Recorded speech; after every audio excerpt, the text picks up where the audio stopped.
Olá, ouvintes do Mesa de Debates. Vai começar aqui mais uma entrevista, né, do nosso canal, nosso podcast, e dando continuidade aí aos trabalhos, né, do que a gente vem fazendo, né, vamos entrevistar uma pré-candidata, na verdade, que faz parte de uma bancada a deputado federal, né? Dessa vez aí pelo Partido dos Trabalhadores, que é a Cristina Machado. Ela faz parte aí da bancada sindical, né, que vai tentar concorrer uma vaga aí à Câmara, né, dos Deputados. Então, sem muita demora, tudo bem, Cristina? Antes da gente começar o nosso bate-papo, por favor, se apresente.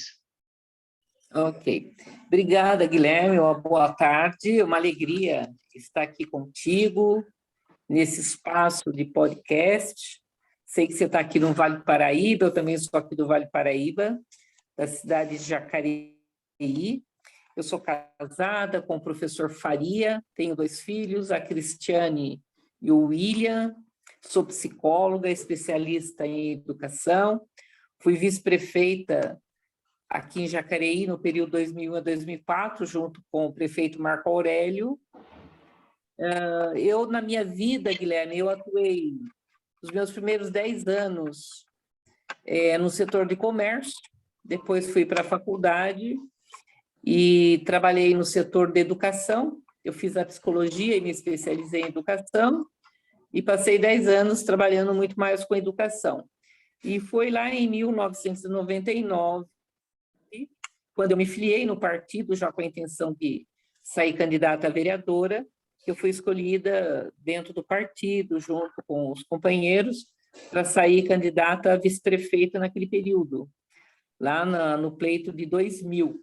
Aí fui vice-prefeita de 2000 a 2004, e aqui em Jacareí, o PT governou por 4 gestões. 2 do Marco Aurélio, 2 do Hamilton, de tal maneira que eu passei 16 anos na prefeitura, 4 como vice-prefeita, fui secretária de educação no primeiro 1 ano, né, do início da gestão, e depois, então, fiquei até 2016. 2016 nós perdemos a eleição aqui em Jacareí, e aí eu passei a estar mais full-time no meu consultório, e mais trabalhando com a psicologia. Eu já tinha alguns horários que eu atendia, mesmo quando eu atuava na prefeitura. Então, a partir de 2017, eu ampliei o meu trabalho aqui no consultório, até porque eu faço parte de uma equipe, fazia parte de uma equipe multidisciplinar, com mais 10 profissionais da área, onde mesmo eu não estando atendendo, eu mantive assim, a minha participação nesse grupo. É um grupo da paróquia São João Batista, que hoje nós nos intitulamos, que é um projeto chamado Projeto Renascer.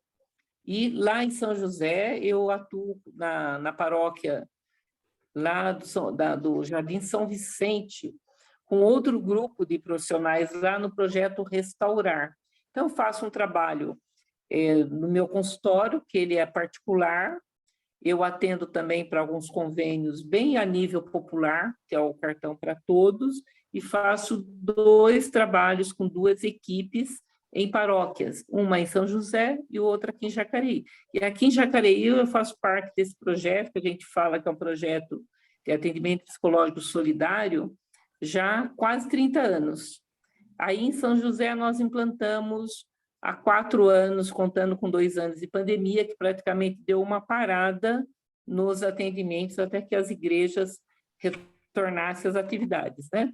Aí, no momento, antes de eu estar na bancada desse coletivo, junto com o companheiro Douglas Iso e mais 4 companheiros fora o Douglas, eu ajudei a formar o coletivo Câmara Vermelha, aqui em São José dos Campos, que nos ajuda num espaço como esse que você tem, de estar à disposição para fazer campanha, de ter criado tribunas que são palanques eletrônicos para a gente fazer campanha pela internet. Então, o coletivo Câmara Vermelha tem essa função, e foi por intermédio desses representantes do coletivo Câmara Vermelha que eu conheci o Douglas o ano passado, e acabei aproveitando a oportunidade de ter sido convidado para representar o Vale do Paraíba, dentro desse coletivo que se intitula um coletivo sindical e popular. Eu, por exemplo, não sou sindicalista, né? Os outros companheiros nossos que estão no coletivo são todos sindicalistas, e eu estou mais nessa área do movimento popular, movimento de igreja, da comissão sociopolítica, porque são espaços que eu participo já desde a década de 90. Então, a doutrina social da igreja faz muito sentido para mim, que é o caminho mais progressista da igreja. Foi de onde eu aprendi a fazer política, porque a Diocese de São José dos Campos tem uma escola de política, da qual eu fui aluna em 2004, depois nasceu lá em Brasília, o Cefep, que é uma escola de política nacional para quem vem desse lado, né, da igreja mais progressista e da doutrina social da igreja. Lá a gente pode fazer o curso a nível de graduação e pós-graduação. Eu fui aluna lá em 2006, então um pouco antes de eu estar no partido, aprender a fazer política a partir do partido, eu acabei aprendendo pelo viés da igreja. Então, esse é um pouco da minha história, de como é que eu passei a estar mais lutando pelas políticas públicas, né? E nesses, então, 16 anos na prefeitura, mais 4 já aqui no meu consultório, o que me encantou é a metodologia de gestão do PT, que sempre foi voltada para cuidar mais das políticas públicas sociais, econômicas. Vejo com viés de uma política mais humana, mais participativa, eu diria que até mais justa, né, que tem alguns instrumentos, dentre eles eu quero citar o orçamento participativo, que usa mais das plenárias, das conferências, dos encontros, para ouvir a necessidade dos munícipes para pensar as políticas públicas. Então, aí um pouquinho da minha pessoa, até antes de poder aprofundar com você, um pouco mais da importância desse coletivo como codeputada, pré-candidata a codeputada federal, junto aí com Douglas Iso, com o Paulo de Franca, com o Castilho, que é da cidade de Osasco, com a Lourdes, que é da Zona Leste de São Paulo, com o companheiro Douglas, que é o presidente da CUT de toda São Paulo, né, de todos os sindicatos, e, além da companheira Lourdes, a companheira Alessandra, que é de Barretos, que representa o sindicato Área Rural. Então, nós temos um coletivo bem balanceado, cada um com experiências, né, de luta e defesa aí do trabalhador, nesse momento de crise econômica, de crise política que o Brasil vem vivendo, e de um desgoverno e um desmonte do nosso país. Certo, então vamos aí para as perguntas, né? A primeira pergunta que eu faço aí, qual é o propósito aí da candidatura da Pancada? O que vocês pretendem, né, com essa candidatura? Então, eu penso que a decisão de tê-la do Douglas, que a iniciativa partiu dele, em primeiro lugar, dessa proposta do mandato coletivo, vem das convicções que ele percebeu nos companheiros, nas companheiras que ele convidou, que são pessoas de luta, que já fazem as defesas dos direitos da classe trabalhadora, da própria educação, das dificuldades que o funcionalismo tem encontrado, desse perigo que a gente corre de perder a nossa democracia. Então, pessoas querem fazer a defesa da democracia, a defesa das mulheres, defesa da juventude, da população que vive em áreas mais periféricas, do grupo de LGBTQI a mais, né? Então, luta mesmo de direito pela questão da falta de moradia, de ter moradia digna, a nossa luta ainda grande aí pela questão da reforma agrária, pela necessidade, eu diria, de preservar o nosso meio ambiente, que vem perdendo muito, né, com o desmatamento que tem ocorrido, com a perda das nossas florestas, O Douglas, que já faz essa luta através de um projeto intitulado Samba da Resistência, que é um programa que ele leva ao ar toda quarta-feira em São Paulo, né? Que tem como nome Samba da Resistência, mas que não tem um olhar só para o samba. Aí entra o hip hop, o funk, o rap, o MPB, ou seja, todos os estilos musicais, as manifestações culturais que estão aí, né?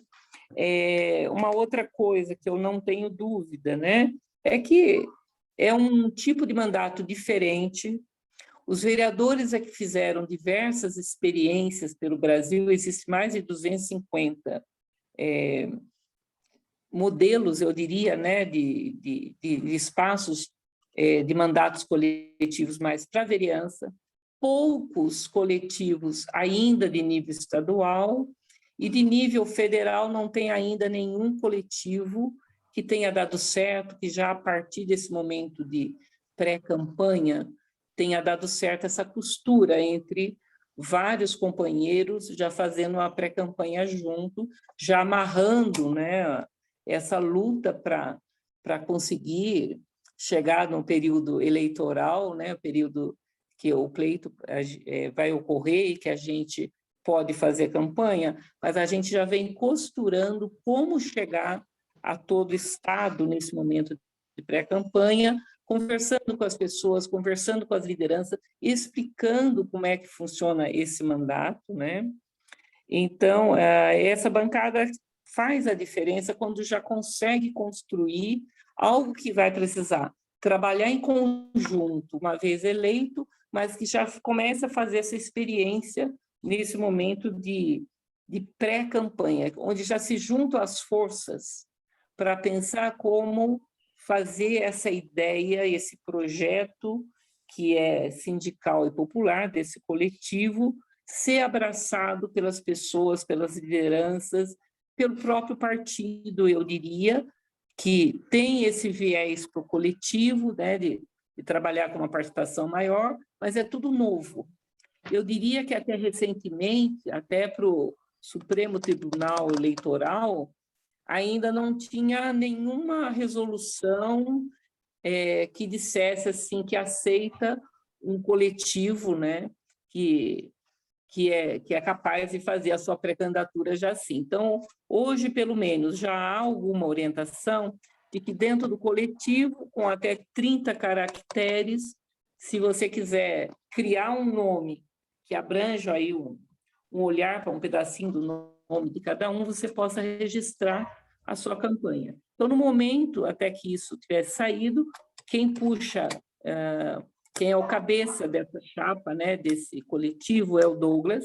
A gente soma com ele, todos nós 5, mais o Douglas, para a gente já construir como é que a gente vai trabalhar lá na frente, ouvindo a população, trazendo a demanda junto ao deputado que está à frente, respondendo lá em cima, né, no espaço legislativo, para que a demanda das diversas regiões do estado de São Paulo possa ser defendida pelo companheiro Douglas lá em cima.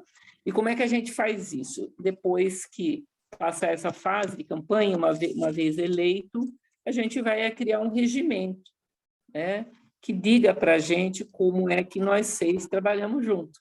É como se fosse um casamento de 6 pessoas. Não sei como é que você entende isso, mas é uma articulação, um respeito, um debate junto, né, dentro das diversas regiões do Estado, onde o Douglas sozinho precisaria de assessores para chegar, né?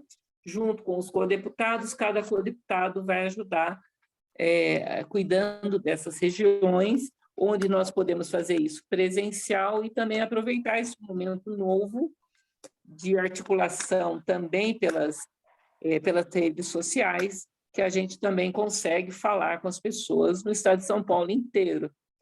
Então, usando essa ferramenta que hoje é a internet, mas também futuramente visitando as regiões, conversando com as pessoas, com os prefeitos, vendo qual é a demanda daquela região, para que possas trazer emendas, né, através do que o viés federal, né, tem como estar mandando para as diversas regiões do estado de São Paulo. Não sei se isso fica claro, se você quer entender um pouco melhor. Nós temos um folhetinho que eu trouxe aqui, né, está aqui do meu lado, que explica um pouco como é que essa integração se deu, né? Então, olhando para a realidade do nosso país, que é um momento de uma conjuntura nacional de muito desemprego, de muita fome, de direitos trabalhistas que o trabalhador vem perdendo. Cada reforma que se faz lá em cima tem, na verdade, tirado os direitos dos trabalhadores, né? Sofremos um golpe aí com a retirada, né, com o impeachment em cima da companheira Dilma, nossa presidenta, e que de lá para cá vem se fazendo um desmonte, um congelamento por 20 anos feito por Temer das políticas sociais, ou seja, quase não se faz investimento na parte social, e que com a chegada da pandemia, na verdade, só escancara. Não que a pandemia tenha sido a causa, mas já tinha problemas e com a pandemia mostrou mais ainda essa fragilidade de como é que o governo colocou a perder, inclusive, muitos programas que o presidente Lula já tinha implantado, onde nós já tínhamos saído do mapa da fome, da miséria em 2014, e hoje praticamente nós estamos voltando para esse mapa da fome novamente, né? Então, um esforço grande desde 2003 até 2011, 2012, melhorando muito os indicadores, conseguindo trazer mais emprego para as pessoas desempregadas,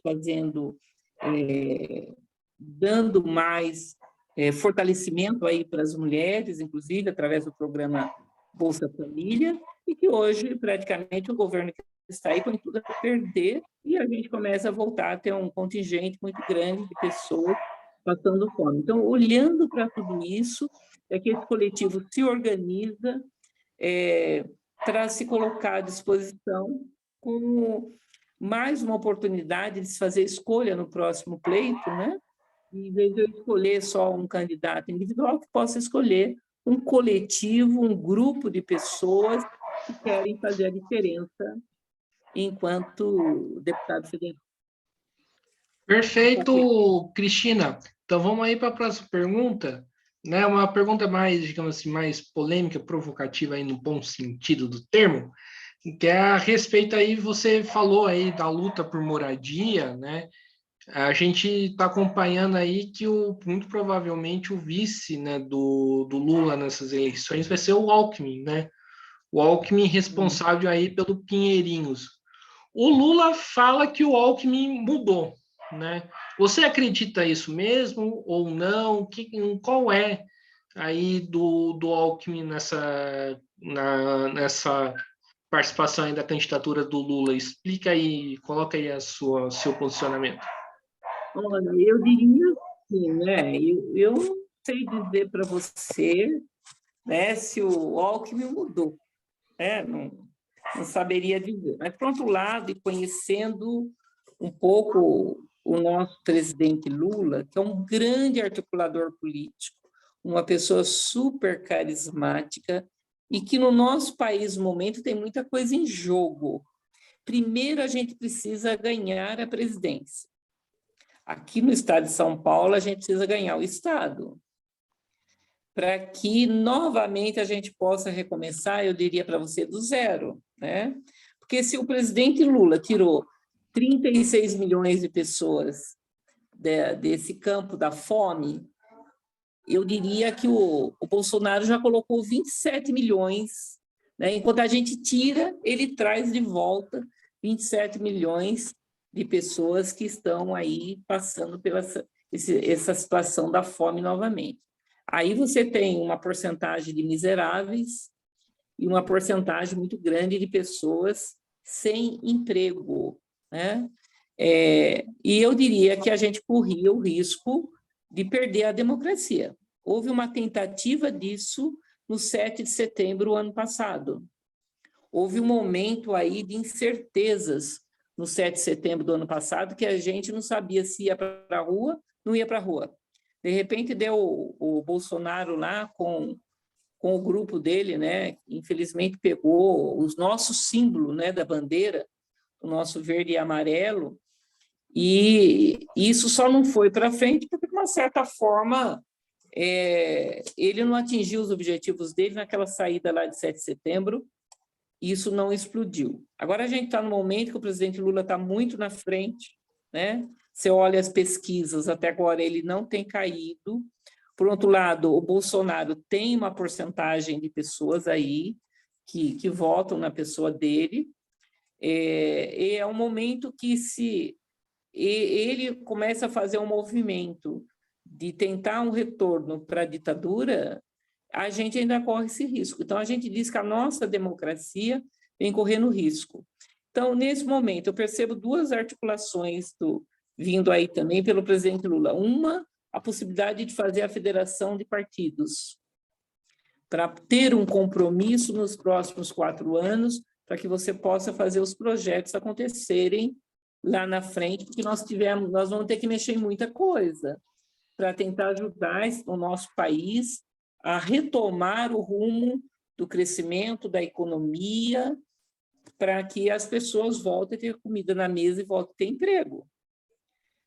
E precisa haver uma junção de partidos que percebam esse risco que a gente passa, né, de perder a democracia, para a gente retomar novamente. Penso que o Alckmin vem nesse momento para somar, e que o presidente Lula sabe onde ele está pisando. Então, acho que essa confiança no presidente Lula é o que a gente precisa ter no momento, principalmente nós que somos o partido, nós que lá atrás trabalhamos contra, né, a pessoa do Alckmin lá atrás, e é difícil para muitos petistas entenderem essa chegada dele, né? Nós acompanhamos, eu também acompanhei a questão do Pinheirinho, foi um drama, foi drástico, não é isso? E o Alckmin estava no governo naquele momento, responsável pelo que estava acontecendo lá no Pinheirinho, mas eu penso que, em termos históricos, no primeiro momento, o presidente Lula tem muito pé no chão para tentar resgatar, primeiro, que a gente não seja governado aí nos próximos 4 anos pelo mesmo que está aí, né? Pela essa mesma equipe que está vendendo o nosso país, vendendo os nossos patrimônios, está terceirizando tudo, né? Privatizando o que é possível ele está privatizando. Então, a gente vem perdendo algumas empresas estatais, e com isso o Estado vai ficando cada vez mais, que a gente chama de Estado mínimo, um Estado sem força, né? Onde a economia e o mercado falam mais alto e a parte política quase não responde mais por nada. Então, quanto mais se privatiza as estatais, de maneira geral, inclusive a Petrobras, né, menos força tem o Estado. O que Lula fez quando estava no governo, ele e a presidenta Dilma, fortalecer o Estado que é capaz de trabalhar as questões das políticas de educação, de moradia, as políticas de saúde, todas as políticas, e mostrar que é um Estado com competência, com eficiência, que sabe o que fazer. A maioria dos programas sociais que Lula conseguiu fazer funcionar lá atrás, veio dar essas respostas para nós. Então, hoje, quando você tem um presidente que perdeu praticamente quase todas esses programas que o presidente Lula tinha implantado, e a presidenta Dilma também, quem está perdendo tudo isso é o povo, que antes tinha direito a um monte de coisas e que hoje vem perdendo. Dentre elas o emprego, dentre elas a questão da distribuição de renda, onde a maior parte do dinheiro está na mão de 10% da população e os outros 90% vive de um salário indigno, né? O salário tem o mínimo e tem as pessoas que estão ganhando abaixo do mínimo para sobreviver. Tem famílias vivendo com o equivalente a R$ 8,60 por dia. Nós sabemos que hoje não dá nem para tomar café na padaria, né? Então, não sei como é que isso responde um pouco. O Lula está chamando, né, fazendo uma parceria aí com o Alckmin para que o Alckmin some, para que a gente possa ganhar nas próximas eleições e o Brasil não continuar nas mãos de quem está aí, né? Ô, Cristina, eu tenho uma preocupação aí para compartilhar, né? Se a chapa Lula e Alckmin pode repetir a mesma coisa que aconteceu, né, com a chapa Dilma e Temer. Você acha que isso corre o risco? Olha, na minha concepção, o Lula, como faz bem essa articulação política, penso eu que ele não deixaria a coisa chegar a esse nível. Esse é o meu olhar, né? E o Lula, quando ele passou esses 500 e poucos dias na cadeia, lá em Curitiba, ele estudou muito, ele leu muito. O Lula, penso que ele saiu lá de Curitiba muito mais fortalecido para estar vivendo esse momento histórico que ele está. E muito mais reconhecido internacionalmente. É mais valorizado pelas políticas que ele já tinha implantado no Brasil para estar nesse momento, acho que uma posição muito estratégica para voltar no governo do nosso país. E nós precisamos dele, Guilherme. O povo brasileiro precisa dele. Ô, Cristina, agora, conforme o próprio nome da bancada diz, né, é uma bancada sindical, né? Nós estamos acompanhando aí, né, diversas lutas de trabalhadores que estão acontecendo aí no Brasil, né? Tem um vídeo bastante legal aí dos trabalhadores da CSN, né, lutas aqui em São José, lutas também em outros lugares como no Rio de Janeiro. A pergunta que eu faço é como, né, unificar essas lutas e qual que é o papel da bancada sindical nesse processo de uma possível unificação, né? Como fazer isso?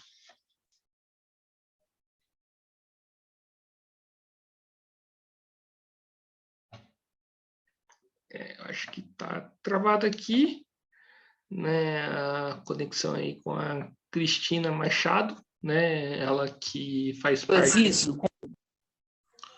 Opa! Diferente aqui. Então, o Douglas, como presidente da CUT, né, busca mais companheiros que representam outros sindicatos ligados à CUT, né? O Sindicato da Saúde, o Sindicato dos Sapateiros, o Sindicato dos Petroleiros, os sindicatos de forma geral, né? Mesmo o da APOESP, que é o Sindicato dos Professores, o Sindicato dos Psicólogos também, ou seja, ele ainda está à frente dos sindicatos. Muitas das lutas dos trabalhadores no estado de São Paulo, o Douglas está à frente, porque ele só se desvincula do sindicato lá na frente, né, em meados de junho, né, de acordo com a resolução eleitoral. Então, ele é um companheiro que já está nas lutas. A Lourdes, da Sindicato da Saúde, também já está nas lutas. Estão nas manifestações, estão tomando a frente da luta dos companheiros que estão aí no dia a dia. O Douglas veio para cá também, em alguns momentos de manifestação dos funcionários aí de São José dos Campos, com relação ao gatilho, né, o prefeito de São José, que não quer liberar, que é de direito, né, desse decreto do período ainda da prefeita Ângela Guadagni, aí em São José, que prevê essa possibilidade de acionar o gatilho frente a esses momentos de infração e de acúmulo de infração que nós já tivemos. Então, a resistência hoje, voltar para as manifestações, é o que vai mostrar pressão para que você consiga resultado, né? Tanto é que os funcionários aí de São José que estão indo para a luta, quantas vezes já foram para a rua, para bater na mesma tecla, para conseguir o que precisa, né? Em termos desse reajuste, que é um direito deles aí, até conseguir. Então, é resistência, é pressão, e para outras categorias a gente tem que continuar fazendo isso, porque lá atrás o que ocorreu foi tentar desmontar também o sindicato, não é isso?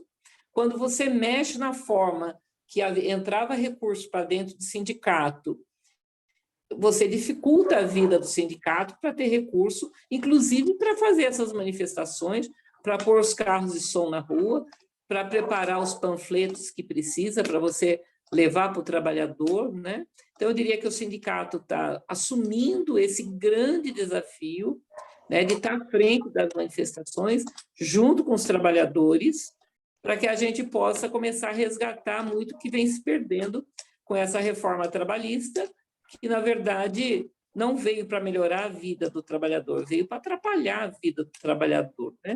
Então, eu penso que essa bancada, ela vai contribuir muito, né? Porque ela vem desse meio sindical e popular. Agora, no popular, também tem muitos movimentos populares, né?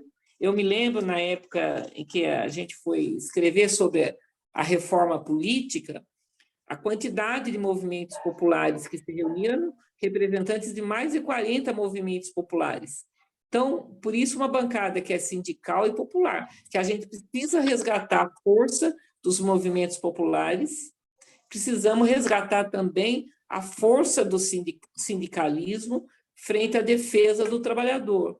E o Douglas é uma pessoa muito articulada, né?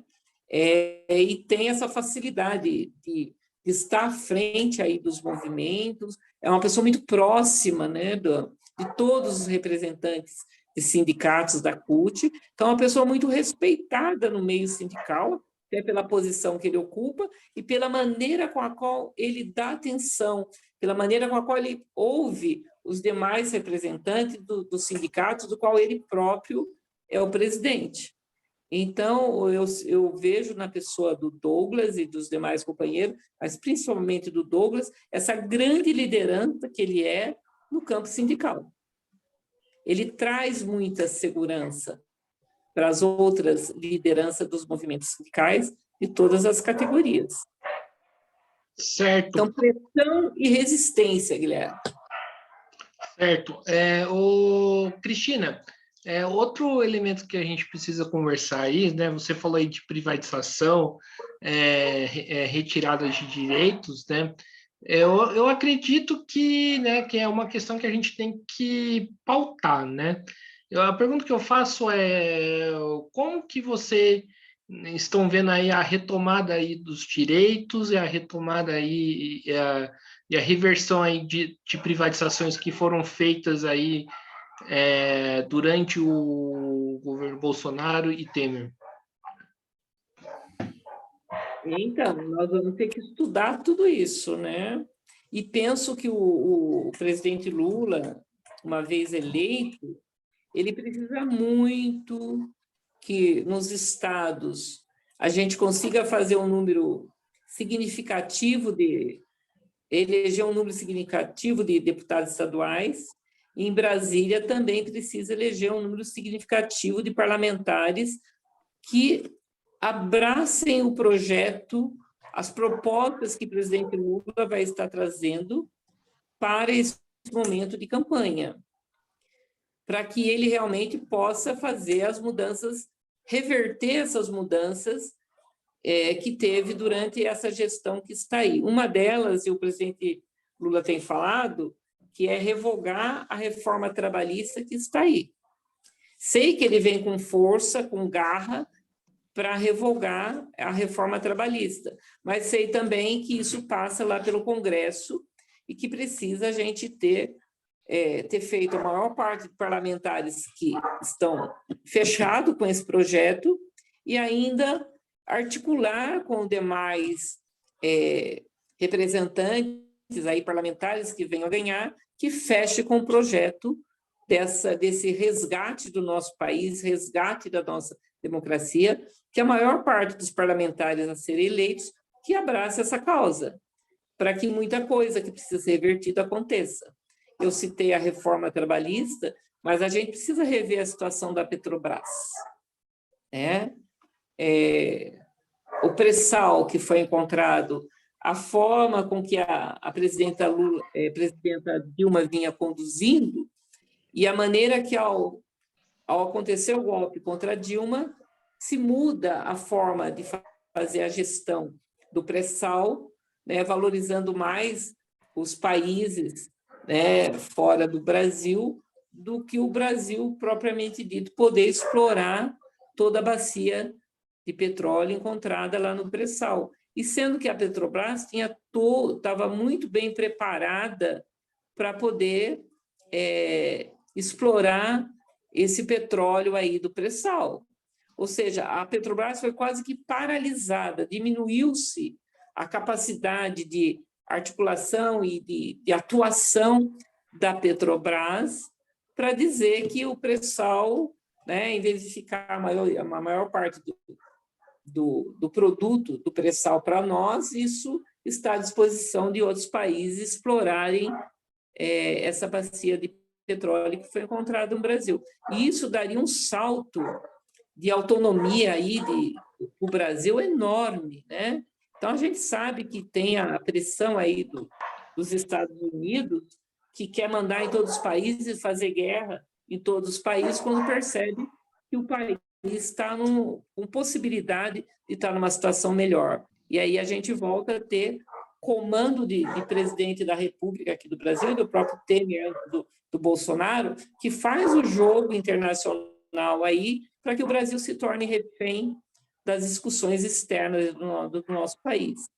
Então, eu penso que não é fácil reverter, mas sei que o presidente Lula vai saber como articular para a gente resgatar. Agora, é lógico que não se resgata tudo no primeiro ano de governo, né?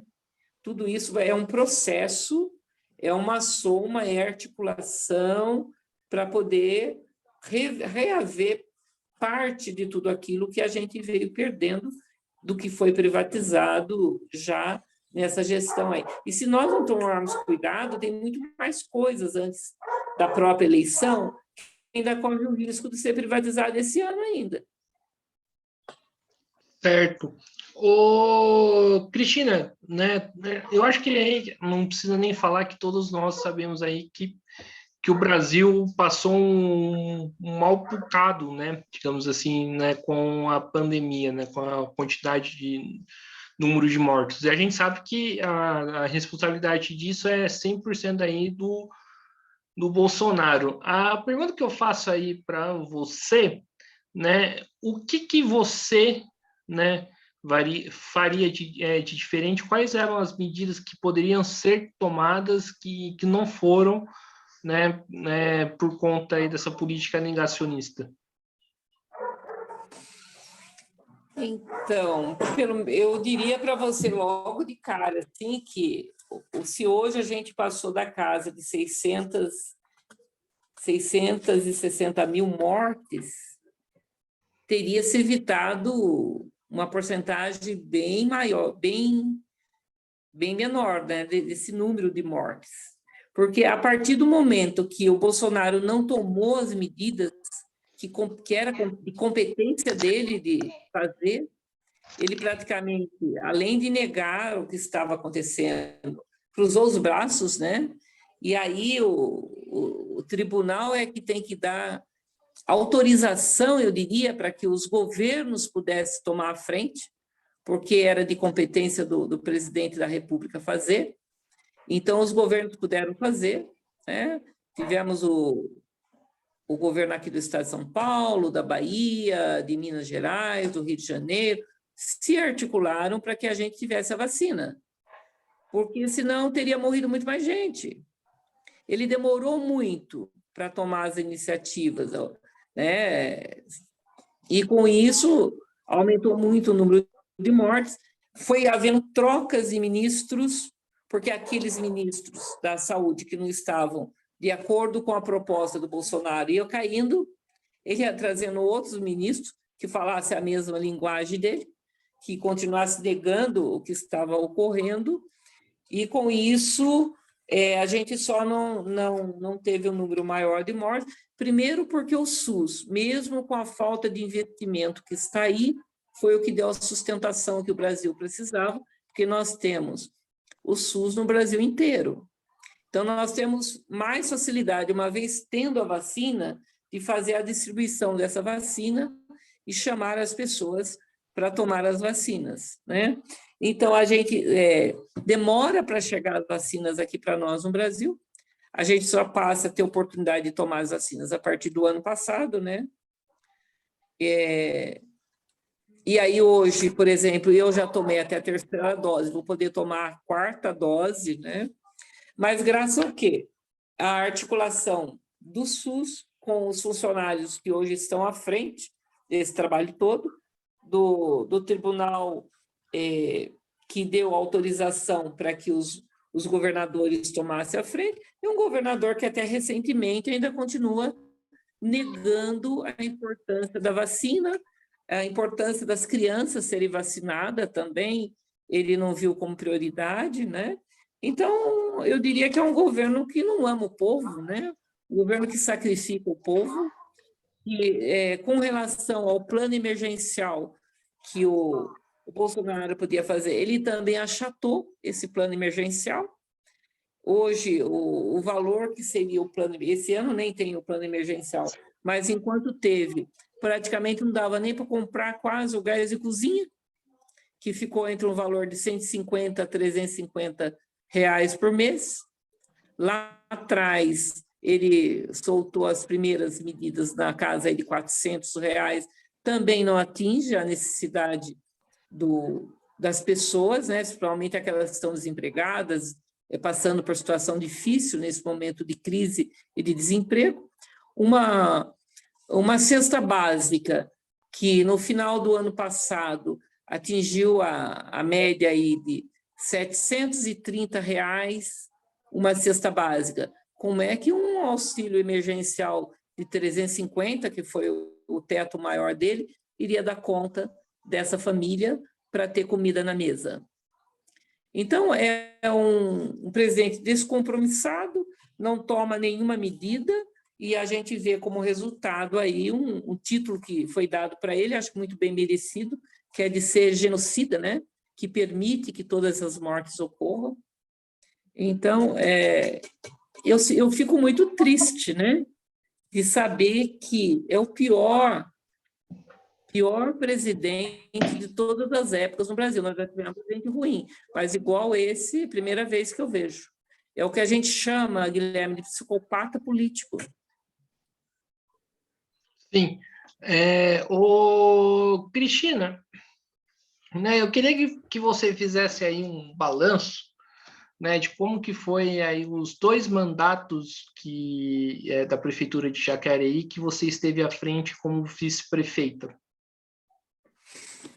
Olha, o primeiro mandato, que foi o que eu também estive junto, a nossa cidade encontrava-se, se a gente pode usar esse termo desmonte, um desmonte total da cidade. O orçamento da cidade, quando eu e Marco Aurélio assumimos, era na casa do orçamento do ano inteiro, comprometido, uma prefeitura falida, que os fornecedores não queriam vender para a prefeitura, né? Então, a gente assumiu um momento difícil.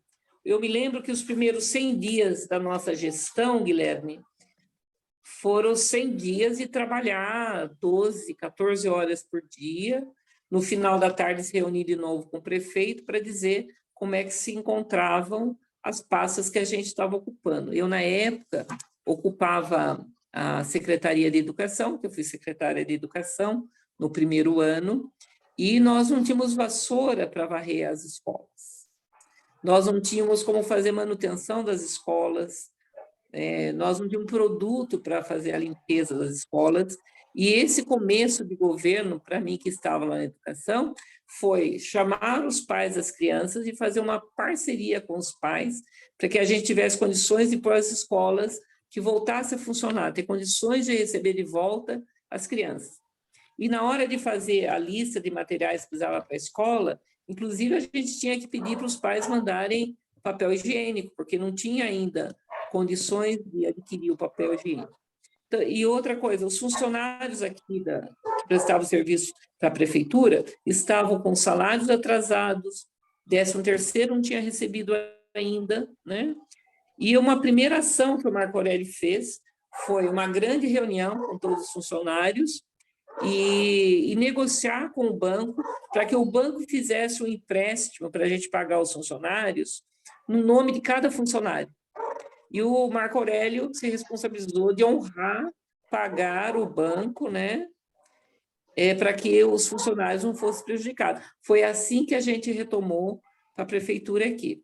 As ambulâncias para atender a área de saúde estavam todas sem condições de uso. Em 10 ambulâncias tinha uma funcionando.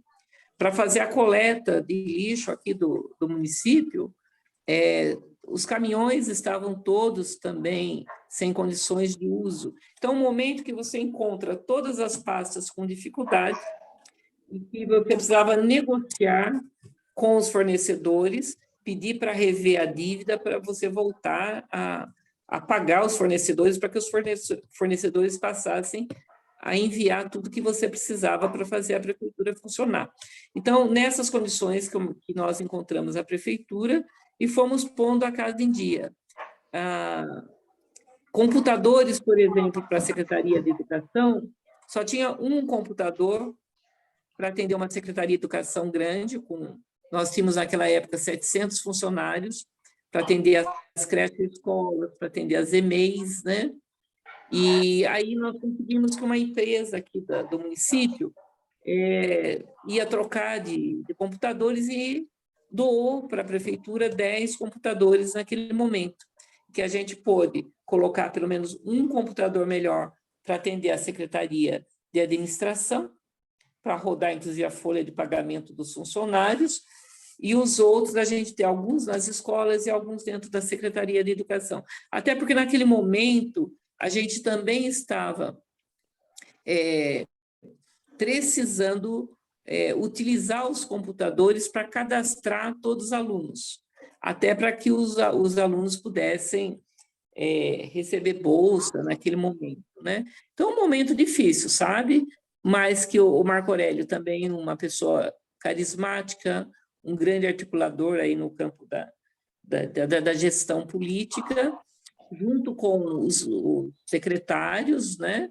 E com os acordos todos que fez, foi retomando a parte financeira da prefeitura e pôde fazer a gestão para que tudo voltasse a estar bem para poder oferecer o serviço para a comunidade.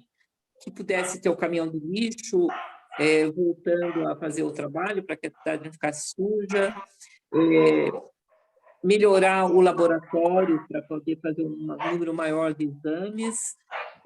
Depois veio o projeto do SIM, que hoje é o Complexo de Saúde aqui do município, né? Os Educa Mais, no campo da educação, que é um modelo um pouco parecido com o que seria o CEL lá de São Paulo, né, que foi criado para a Marta. Então, aqui em Jacareí, nós criamos Educa Mais, e do Educa Mais, hoje em Jacareí, são 8 Educa Mais, que hoje oferece esporte, oferece oportunidade de oficinas para as crianças. Teve Educa Mais, que a gente tem piscina, né? Outros Educa Mais, no complexo Educa Mais, por exemplo, o Educa Mais Jacareí tem o teatro, tem o centro de convivência do idoso, tem o que seria a creche escola, que atende crianças de 0 a 3 anos, tem várias salas, são 10 salas com capacidade para 80 pessoas, onde se faz, o gestor pode utilizar para fazer as formações dos professores, né? Então, é um complexo.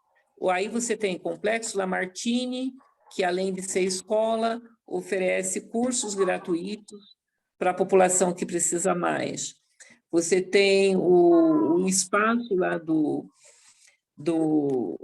bairro Parque Santo Antônio, que era onde já tinha a parte de biciclós para treino da juventude, né? Então, lá foi criado o espaço do biciclós, o espaço verde, o espaço de escola também.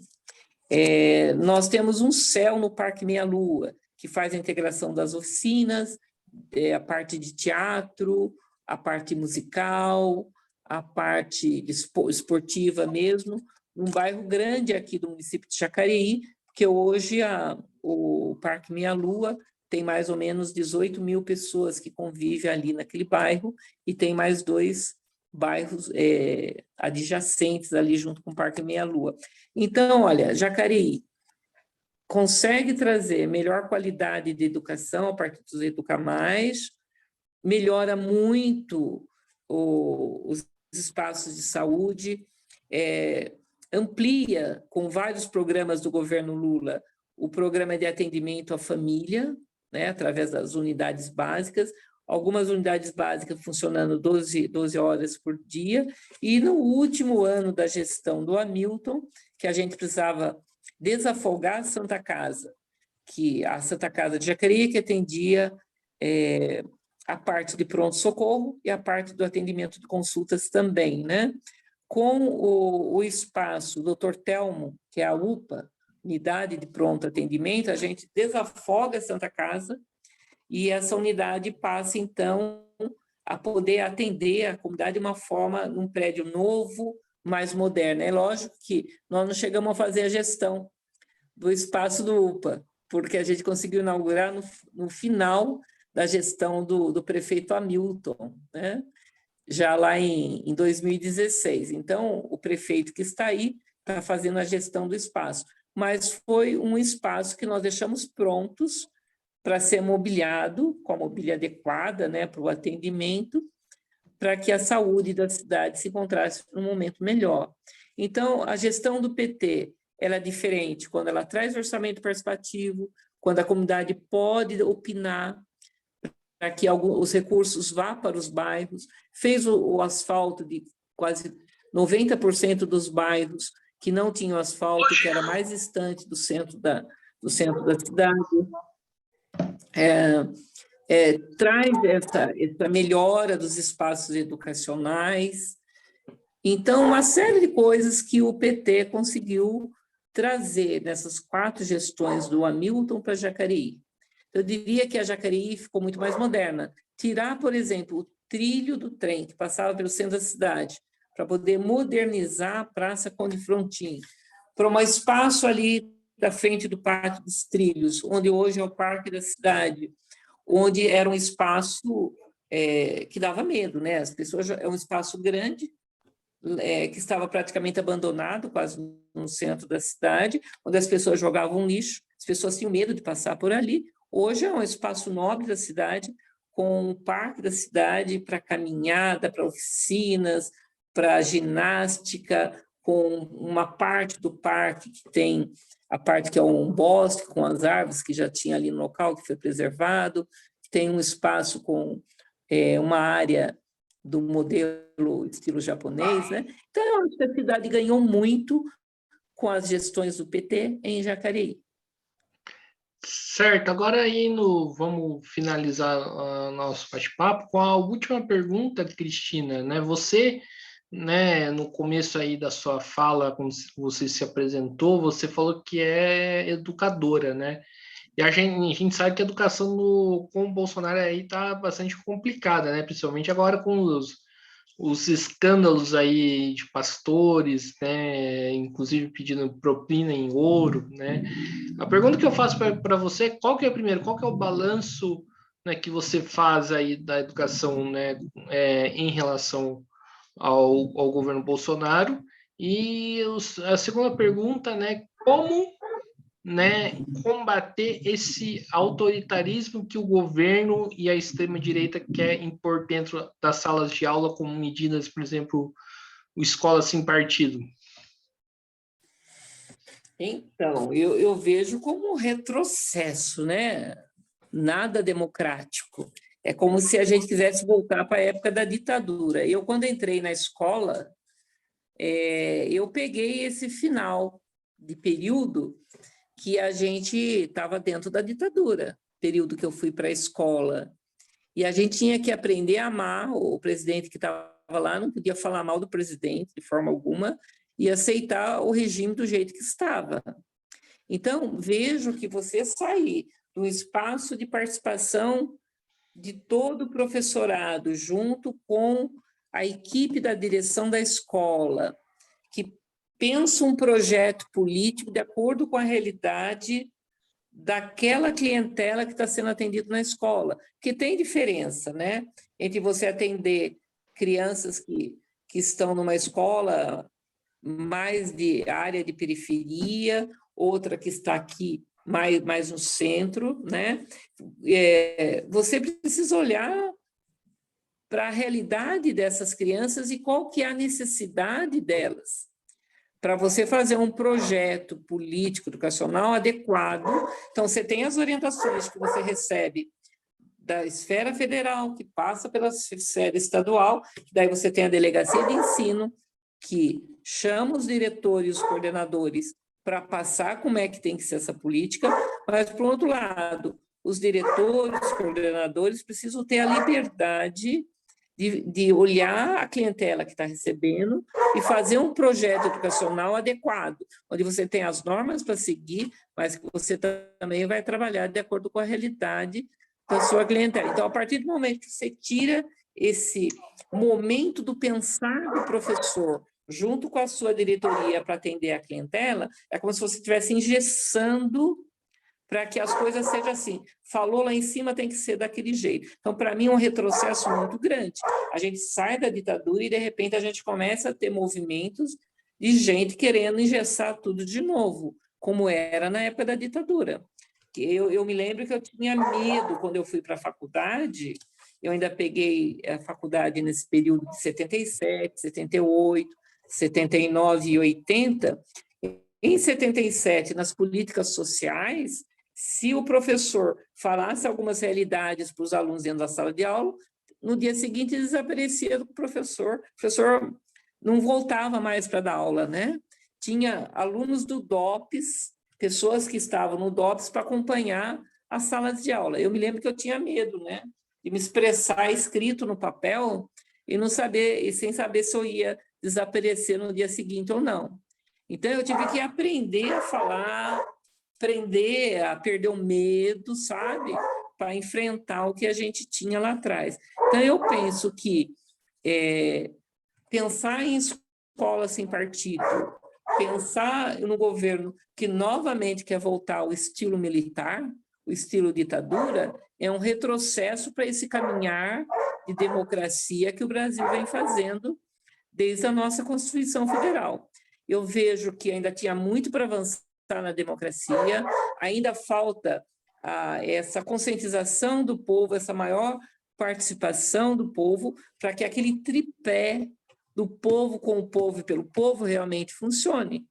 Porque senão o povo fica alienado, o povo não participa, e com isso é mais fácil de um governante fazer o que ele quer, da forma que ele quer. Então, esse enfrentamento nosso passa também pelo conscientizar as pessoas, para que entendam um pouco o que é política, né? Porque hoje você vê muita gente não querendo mais nem ouvir a palavra política. É como se a palavra política tivesse muito desgastada. As pessoas não querem falar de política. Só que, na verdade, elas estão se espelhando na palavra política, estão se espelhando em maus políticos e achando que, por causa de maus políticos, eles não entendem o que é fazer política. E quando você começa a falar para ele, política é você ter comida na sua mesa, política é você ter um emprego digno, política é teu filho poder estudar com qualidade, aí fica mais fácil do povo entender, né? Então, eu acho que é um pouco isso, acho que é um retrocesso a forma com que ele quer engessar a nossa educação. Porque é por intermédio da educação que um povo consegue combater tudo que está aí. Sem educação não se consegue combater o que está aí. Certo. Então, né, Cristina, né, estamos iniciando aqui mais uma entrevista do podcast Mesa de Debates. Quero aqui agradecer a sua participação, né? Gostei aí do nosso papo, né? Que acho que durou 1 hora de discussão, e passo a bola de novo aí para você fazer as suas considerações finais. Então, o que eu gostaria assim de estar colocando, né? Já de antemão dizer que eu tenho muito, mas muito mesmo, tenho muita saudade do governo do PT, principalmente do governo Lula, do governo Dilma, de todos os avanços no campo social, que mesmo com as poucas condições que Lula teve aí na parte financeira, mas com a qual Lula fez a gestão dos programas voltados para o campo social.